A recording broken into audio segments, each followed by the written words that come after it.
Hello, dear learners. Welcome back to my Lit Lang Academy channel.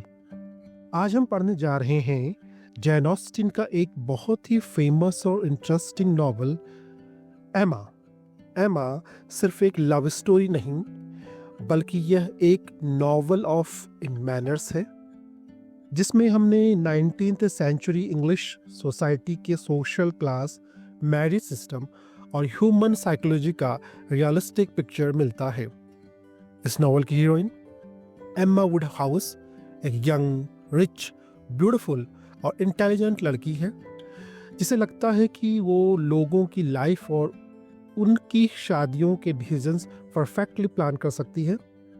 लेकिन यहीं से story एक इंटरेस्टिंग टर्न लेती है, क्योंकि जब एम्मा दूसरों के लिए मैच मेकर बनती है तो वो अपनी ही फीलिंग्स और लिमिटेशंस को समझ नहीं पाती। ये नॉवल हमें दिखाता है ओवर कॉन्फिडेंस का डेंजर, रॉन्ग जजमेंट के कंसिक्वेंसेस और सबसे इम्पॉर्टेंट इग्नोरेंस से एक्सपीरियंस और फिर सेल्फ अवेयरनेस तक का सफ़र।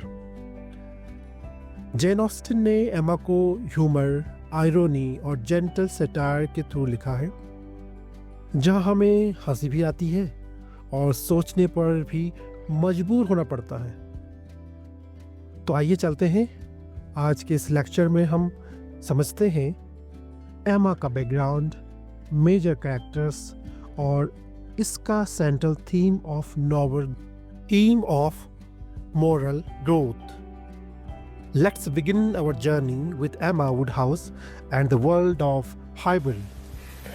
Volume 1, Chapters 1 to 18, Introduction and Social World. Volume 1 में उपन्यास की सेटिंग, प्रोटोगोनिस्ट और सेंट्रल थीम का परिचय मिलता है। नॉवल की नायिका यानी कि एम्मा वुडहाउस एक यंग, रिच, इंटेलिजेंट और सेल्फ कॉन्फिडेंट लेडी है। वह हाइबरी विलेज में रहती है। उसके पास वेल्थ, ब्यूटी और सोशल स्टेटस सब कुछ है, इसलिए वह मैरिज में रुचि नहीं रखती। एमा को यह इल्यूजन है या भ्रम है कि वह दूसरों के लिए विवाह तय करने में माहिर है, यानी कि वह एक परफेक्ट मैच मेकर है। एमा अपने पिता वुडहाउस के साथ रहती है, जो एक हाइपोकॉन्ड्रियाक व्यक्ति उसे कहते हैं, जिसे हमेशा लगता है कि उसे किसी न किसी प्रकार की बीमारी है। एमा की सबसे अच्छी फ्रेंड मिसेस टेलर का विवाह मिस्टर वेस्टोन से हो जाता है। एमा को लगता है कि यह शादी उसकी मैच मेकिंग का एक बेहतर रिजल्ट है। इसके बाद एमा एक गरीब लेकिन रेस्पेक्टेबल गर्ल हैरियट स्मिथ से फ्रेंडशिप करती है। एमा हैरियट को सोशली अपलिफ्ट करना चाहती है। वह हैरियट को मिस्टर रॉबर्ट मार्टिन जैसे साधारण किसान से शादी न करने की सलाह देती है, जबकि वास्तव में मिस्टर मार्टिन हैरियट के लिए उपयुक्त था। एमा का ध्यान मिस्टर एल्टन पर जाता है, जो विलेज का क्लर्गीमैन है। एमा गलतफहमी में रहती है कि मिस्टर एल्टन हैरियट से लव करता है, लेकिन ड्रामेटिक आयरनी तब सामने आती है जब एल्टन यानी कि मिस्टर एल्टन स्वयं एमा को प्रपोज कर देता है। यह प्रपोजल एमा के लिए शॉक होता है और वह अपनी पहली बड़ी मिस जजमेंट का अनुभव करती है। और इसी के साथ वॉल्यूम 1 का अंत हो जाता है और एमा की कॉन्फिडेंस और उसकी मॉरल ब्लाइंडनेस को हम इसमें देखते हैं। मेजर थीम है वॉल्यूम 1 में social class, match making, pride and self deception. Volume 2, chapter 19 to 36, इसमें हम कॉम्प्लिकेशंस एंड कैरेक्टर डेवलपमेंट को देखेंगे। वॉल्यूम 2 में कहानी और अधिक कॉम्प्लेक्स हो जाती है और एमा के कैरेक्टर डेवलपमेंट की शुरुआत होती है। और कहानी में 2 इम्पोर्टेंट कैरेक्टर्स आते हैं। एक तो होता है फ्रैंक चर्चिल, ये काफ़ी चार्मिंग, फ्लर्टिशियस यंग मैन है। सेकेंड है Jain Fairfax, beautiful, talented and reserve woman है। एमा फ्रैंक चर्चिल के साथ फ्लर्ट करती है और सोचती है कि शायद वह जैन फेयरफैक्स को पसंद नहीं करता। एमा को जैन से एक प्रकार की जेलसी और इनसिक्योरिटी महसूस होती है, क्योंकि जैन में अकम्पलिशमेंट्स और ह्यूमिलिटी है। एमा फिर से हैरियट की शादी को लेकर इमेजिनेशन करती है। इस बार वो सोचती है कि हैरियट और फ्रैंक चर्चिल एक दूसरे के लिए बने हैं। वह भी एमा की एक और मिस्टेकन एज्यूम्पशन साबित होती है। इस वॉल्यूम का सबसे महत्वपूर्ण जो सीन है वो है बॉक्स हिल पिकनिक। थोड़ा सा बॉक्स हिल पिकनिक के बारे में बताना चाहता हूँ। बॉक्स हिल पिकनिक नॉवल एमा का सबसे इम्पोर्टेंट क्लाइमेक्स है। यह दृश्य एमा के कैरेक्टर के डाउनफॉल और उसके बाद होने वाले ट्रांसफॉर्मेशन को दिखाता है। बेसिकली इसकी सेटिंग क्या है, कहाँ पे है, ये मैं बताना चाहता हूँ। हाईबरी के सभी मेन कैरेक्टर एक पिकनिक के लिए बॉक्स हिल नाम के एक खूबसूरत पहाड़ी पर जाते हैं। मौसम अच्छा है, लेकिन ग्रुप का मूड थोड़ा सा ख़राब और थोड़ा सा टेंस्ड है। सभी लोग अलग अलग ग्रुप में बढ़ जाते हैं और इन्वायरमेंट काफ़ी बोर्डम है। तब क्या होता है, एक गेम शुरू करते हैं। इस वातावरण को, इन्वायरमेंट को, एटमॉस्फेयर को खुशनुमा बनाने के लिए फ्रैंक चर्चिल एक खेल का प्रपोजल रखते हैं। वह कहते हैं कि हर व्यक्ति को एमा को या तो एक बहुत ही बुद्धिमान बात कहनी होगी, या 2 थोड़ी कम बुद्धिमान बातें, या फिर 3 बहुत ही मूर्खतापूर्ण यानी कि डल बातें। अब इसमें इंसल्ट होता है, यानी कि मिस बेट्स का अपमान होता है। गांव के गरीब और बहुत ज़्यादा बोलने वाली बुजुर्ग महिला मिस बेट्स मुस्कुराते हुए कहती है कि उनके 3 मूर्खतापूर्ण बातें कहना बहुत आसान होगा, क्योंकि वे अक्सर ऐसी बातें करती हैं। तभी एमा अपनी बुद्धिमानी के घमंड में आकर एक तीखा मजाक करती है। Ma'am, but there may be a difficulty, pardon me, but you will be limited as to number only 3 at once.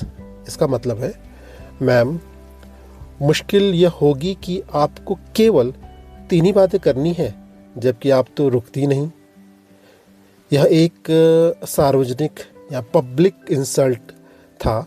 Miss bets को बहुत बुरा लगता है और वे शर्मिंदा हो जाती हैं, लेकिन वह बहुत शालीनता से जवाब देती हैं। मिस्टर नाइटलीज रिब्यूक, नाइटली को डांट पड़ती है। उसके बाद जब पिकनिक ख़त्म होती है और सब घर जाने लगते हैं, तब मिस्टर नाइटली एमा को अकेले में पकड़ते हैं। वे उसे उसकी गलती का एहसास कराते हैं।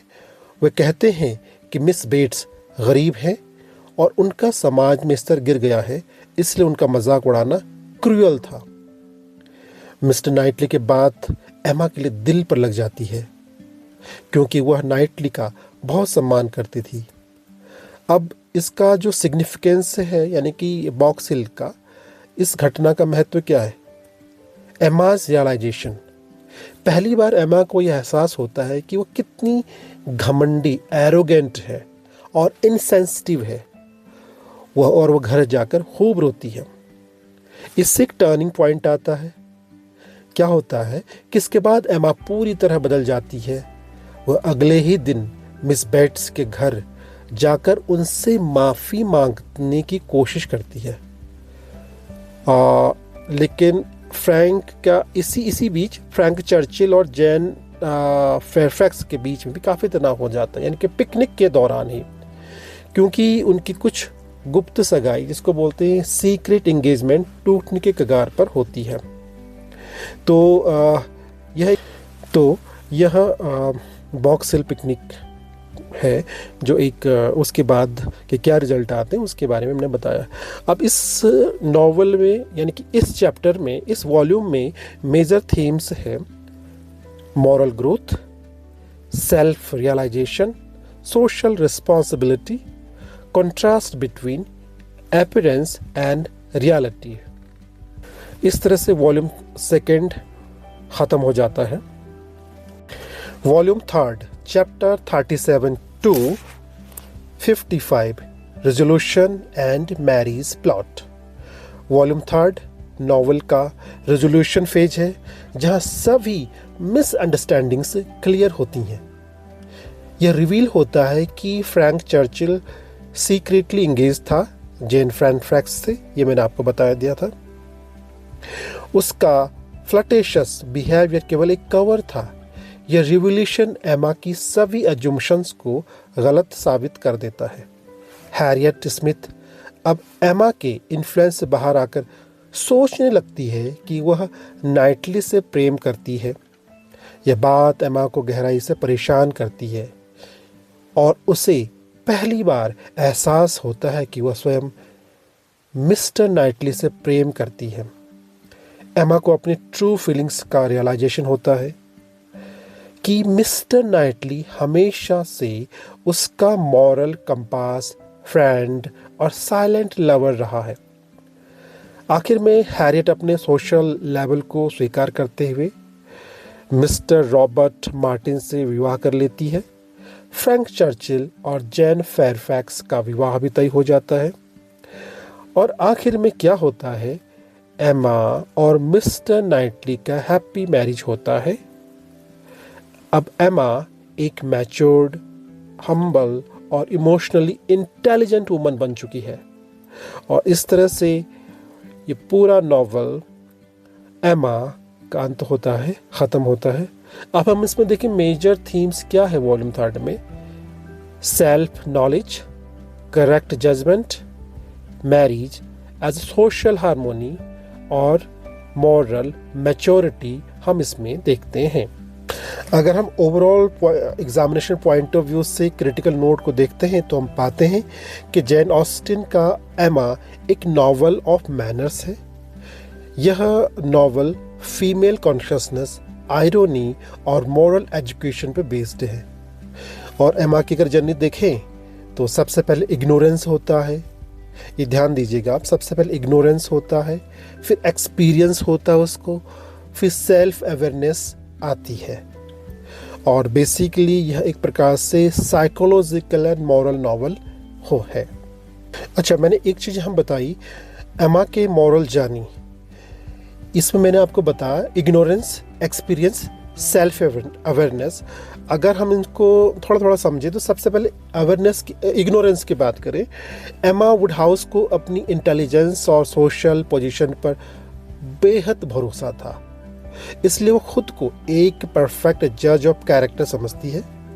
इस ओवर कॉन्फिडेंस के कारण वह मैच मेकिंग में बार बार रॉन्ग अजम्पशंस और मिस जजमेंट्स करती हैं।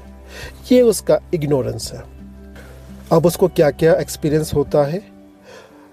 मिस्टर एल्टन का अनएक्सपेक्टेड प्रपोजल, फ्रैंक चर्चिल की डिसेप्शन और बॉक्स हिल एपिसोड जैसे अनुभव एमा को वास्तविकता से रूबरू कराते हैं। और ये घटनाएं एमा के लिए लर्निंग एक्सपीरियंसेस बनती है जो उसकी सोच को चुनौती देती हैं। और लास्ट में मैंने आपको बताया था सेल्फ अवेयरनेस, जिसको बोलते हैं आत्मबोध या आत्मज्ञान। तो मिस्टर नाइटली की मॉरल क्रिटिसिज्म के बाद आपको याद होगा, ठीक है, तो उसके बाद क्या होता है कि जब मिस्टर नाइटली मॉरली क्रिटिसाइज करते हैं एमा को, तो एमा को अपनी गलतियों और लैक ऑफ सेंसिटिविटी का स्पष्ट बोध होता है। वह अपनी ट्रू फीलिंग्स, सामाजिक जिम्मेदारियों और सही निर्णय की क्षमता को पहचान कर एक मैच्योर इंडिविजुअल बन जाती है। तो ये सेल्फ अवेयरनेस होता है। बेसिकली ये होता है बॉक्स हिल पिकनिक एपिसोड के बाद। सो डियर लर्नर्स, एमा केवल एक रोमांटिक नॉवल नहीं है, बल्कि एक उत्कृष्ट नॉवल ऑफ मैनर्स है, जिसमें ह्यूमन साइकोलॉजी, सोशल बिहेवियर और मोरल ग्रोथ का सूक्ष्म चित्रण देखने को मिलता है। इस नॉवल के माध्यम से जैन ऑस्टिन दिखाती हैं कि इंटेलिजेंस जब प्राइड के साथ जुड़ती है तो वह मिस जजमेंट पैदा करती है और सही समझ एक्सपीरियंस तथा सेल्फ रिफ्लेक्शन से आती है। नॉवल की सबसे बड़ी खासियत इसकी आयरोनी, सटल ह्यूमर और रियलिस्टिक कैरेक्टराइजेशन है। एमा वुडहाउस का सफ़र सेल्फ डिसेप्शन से सेल्फ अवेयरनेस तक का है, जो पूरी नॉवल को एक मजबूत मॉरल फ्रेमवर्क प्रदान करता है। हाईबरी सोसाइटी का चित्रण उस समय की क्लास कॉन्शियस सोसाइटी को दर्शाता है, जहां सोशल नॉर्म्स और मैनर्स जीवन को कंट्रोल करते हैं। तो फाइनली हम कह सकते हैं कि एमा एक साइकोलॉजिकल और मॉरल नॉवल है, जिसमें बाहरी घटनाओं से अधिक महत्व इनर ट्रांसफॉर्मेशन को दिया गया है। मैरिज यहाँ केवल रोमांस नहीं, बल्कि सोशल हार्मनी और मॉरल बैलेंस का एक सिंबल है। इसी कारण एमा को जैन ऑस्टिन का एक मैच्योर, इंटेलेक्चुअली रिफाइंड और टाइमलेस मास्टरपीस माना जाता है। तो इस तरह से नॉवल एंड होता है। So dear learners, wish you very happy learning and watch such videos in future. Thank you.